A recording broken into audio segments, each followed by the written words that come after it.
Beyond the bookshelf is a boy's magical journey.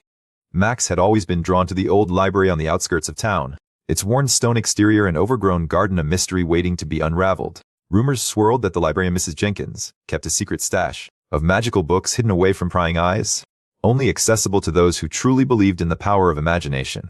One day, as Max wandered through the shelves, running his fingers over the spines of the dusty tomes, he stumbled upon an ancient book bound in worn leather. The cover creaked as he opened it, releasing a puff of glittering dust that made him cough. As he blew out the particles, the words on the pages began to shimmer and dance before his eyes. The library erupted into chaos as books started flying off the shelves, swirling around Max like a tornado. The Adventures of Captain Zest and The Quest for the Golden Acorn sailed past his head, their covers flapping wildly in the whirlwind. Laughter burst from Max's lips as he twirled through the storm, feeling the thrill of discovery coursing through his veins.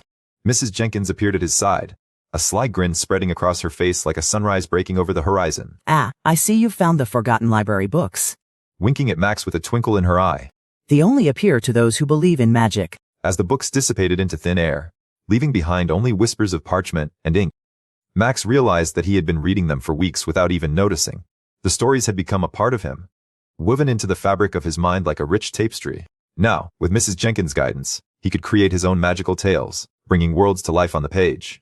Together, they set out to write new adventures, filling the library's shelves with their own brand of magic. Fingers flew across the keyboard as Max and Mrs. Jenkins crafted stories that transported readers to far-off lands, where heroes battled dragons, and love conquered all.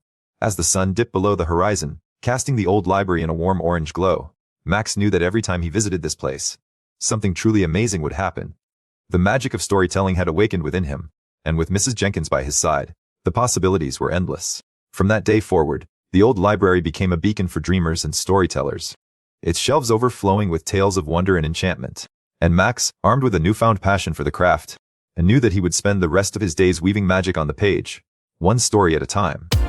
Thank you for watching. Thanks for watching my short story. Subscribe.